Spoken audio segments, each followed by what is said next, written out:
Donc maintenant, place à l'équipe du professeur Agostini, donc de l'hôpital de la Conception, service de gynécologie.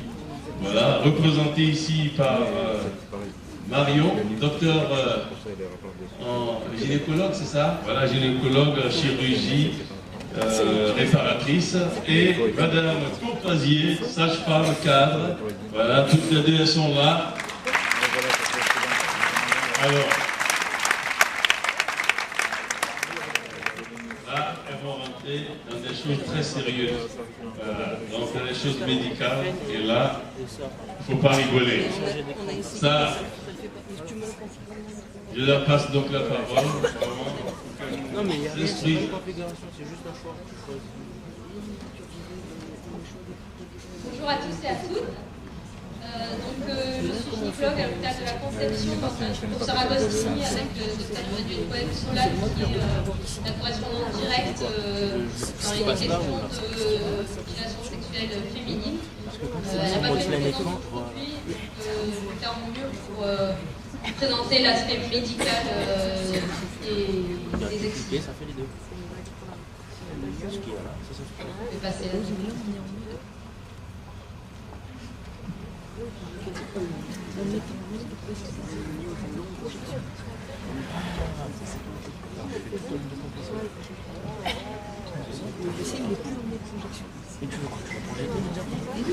Je le lance.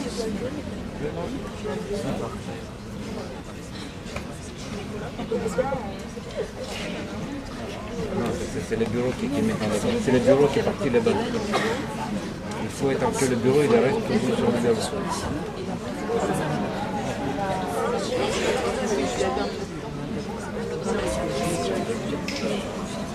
Donc, si vous arrivez à mettre en diaporama, Voilà, si on arrive à le mettre en diaporama, ce serait l'idéal.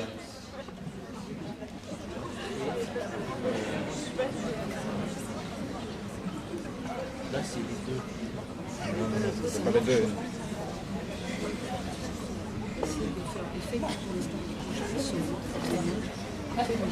Mais tu sais que quand je protège, je choisis ce qui est là, une fois que c'est un FC.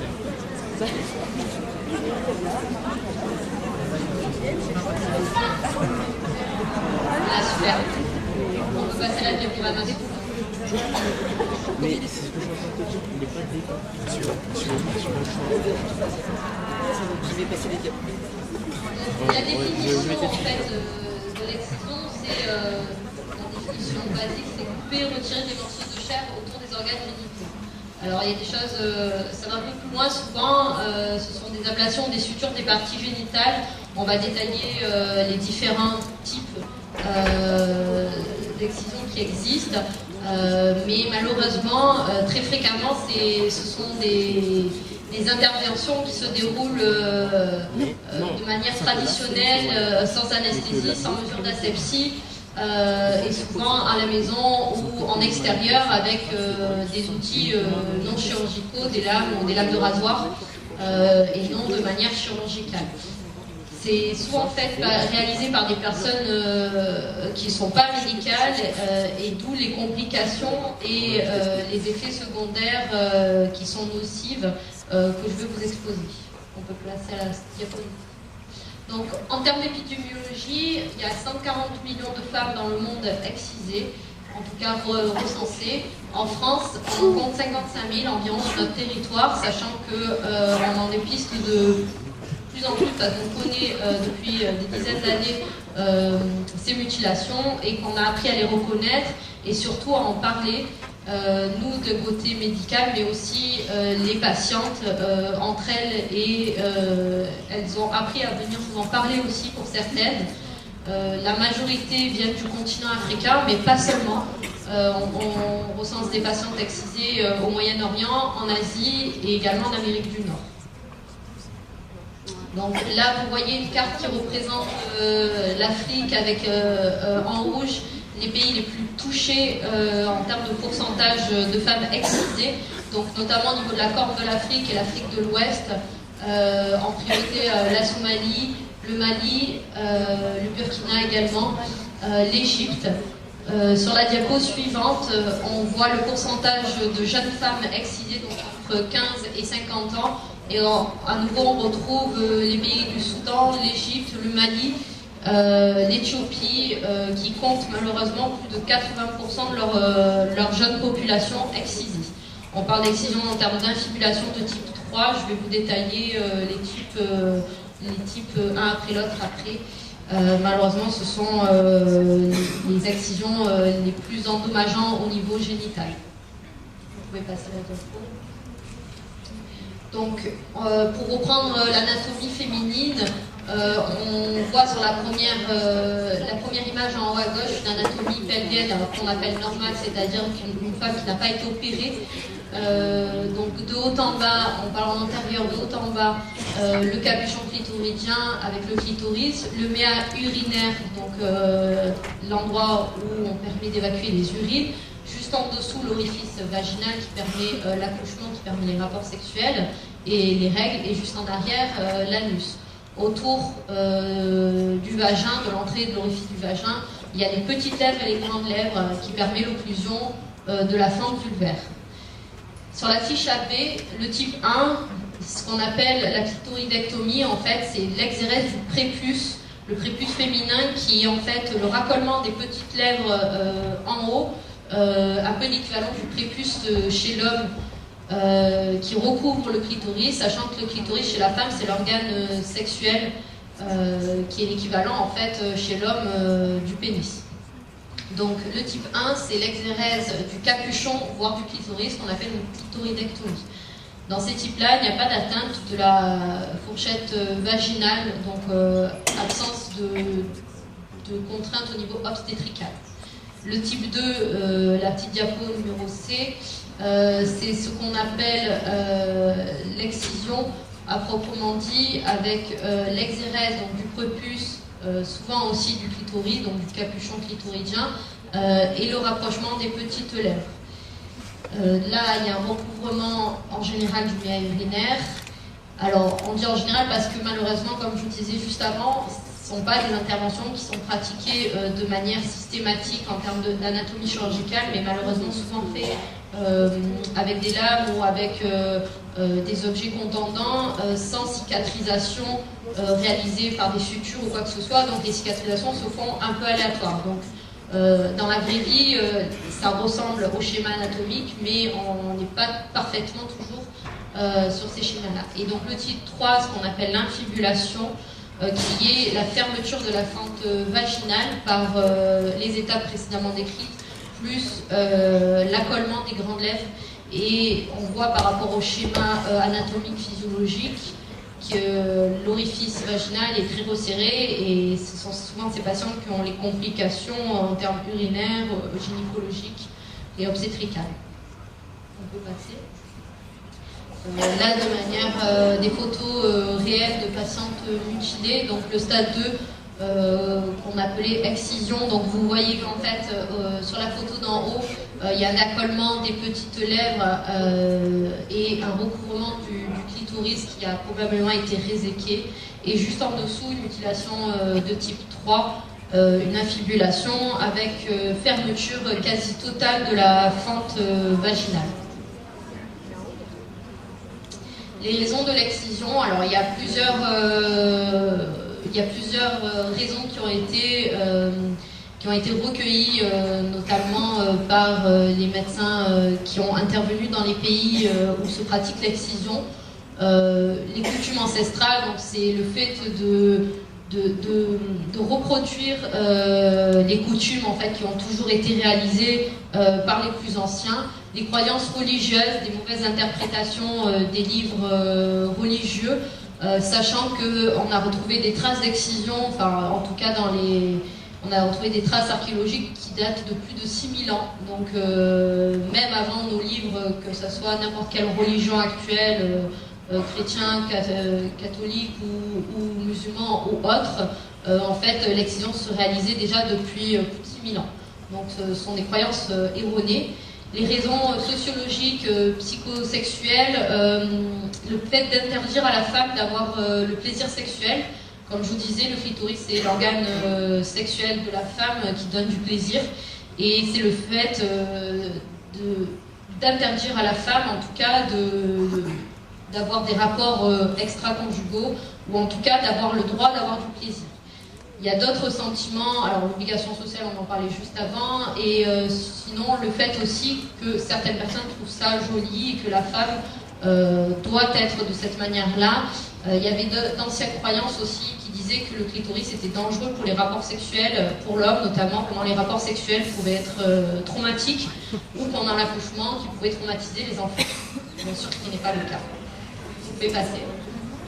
Donc les conséquences, on en parlait un petit peu, les complications médicales pures, donc les infections urinaires, le fait de mal évacuer les urines, les infections génitales, les complications obstétricales. Vous voyez qu'il y a une réduction de la fente vaginale qui ne permet pas un accouchement de manière physiologique, et les troubles psychologiques et sexuels au premier plan. Quand les patientes sont au courant qu'elles ont été excisées, le fait de ne plus appartenir, de ne pas appartenir à son corps, et d'avoir été mutilée. Je vais passer.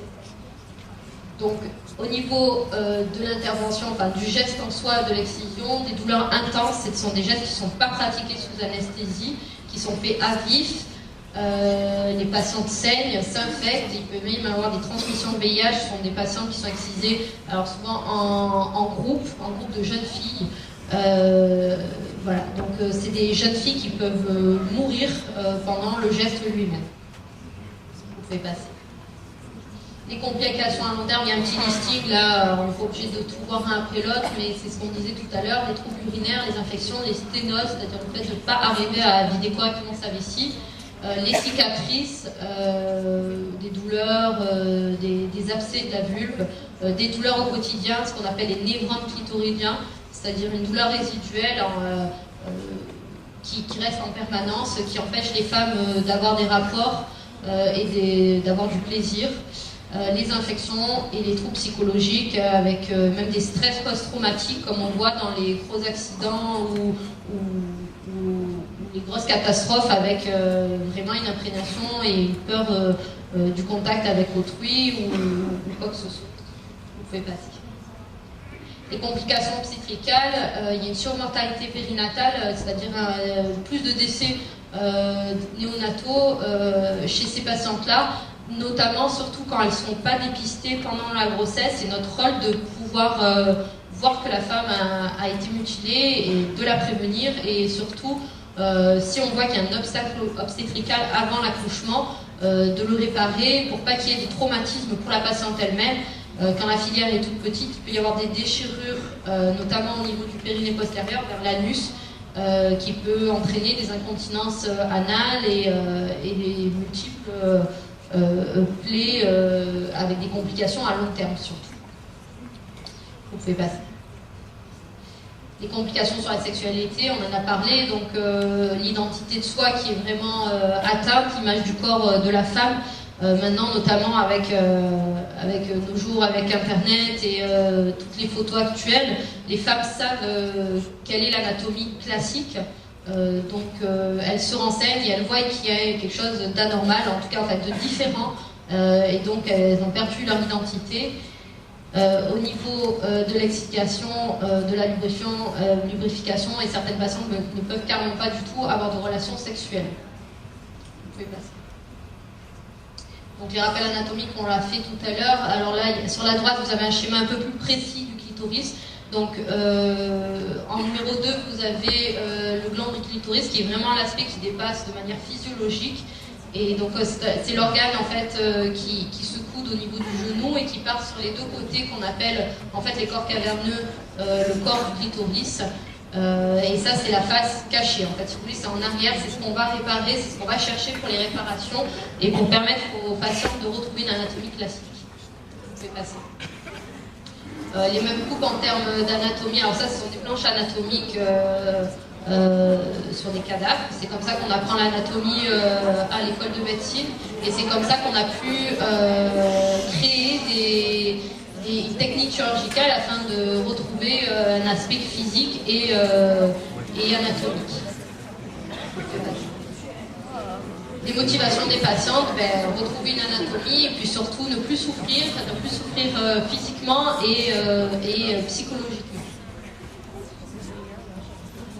Alors la technique chirurgicale, elle a été inventée par Pierre Foldès, qui est un neurologue qui a longtemps travaillé dans les années 80 pour Médecins sans frontières, donc qui a beaucoup agi en Afrique et qui a développé la technique. C'est sa technique qui est réalisée en France et dans le monde, qui est publiée et qui est réalisée dans nos centres. Vous pouvez passer. Donc, en haut à droite, vous voyez une patiente où il y a eu une première incision qui a permis d'ouvrir les petites lèvres qui étaient initialement accolées. Donc, ce qu'on appelle la désinfibulation. C'est un geste qu'on peut faire uniquement pour retrouver une anatomie en vue, par exemple, d'un accouchement. On n'est pas obligé de réparer totalement le clitoris et ramener le clitoris.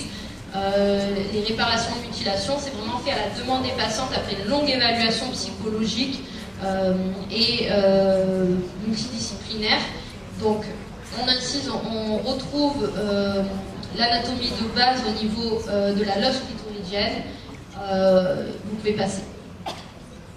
Ensuite, on va chercher les ligaments suspenseurs. Ce que vous voyez en haut, c'est la représentation anatomique graphique du clitoris. Et le petit trait rose, en fait, c'est la représentation de la section du ligament suspenseur du clitoris, qui permet de libérer les corps caverneux qu'on voyait tout à l'heure, excusez-moi, qui ramène, en fait, qui crée un néo blanc. Donc on sectionne ce ligament suspenseur. Alors tout ça se fait sous anesthésie générale, n'ayez pas peur au bloc opératoire. Donc incision du ligament suspenseur, on fait attention au vaisseau, vous pouvez passer la diapo. Et donc on libère en fait toute la partie qui était en arrière.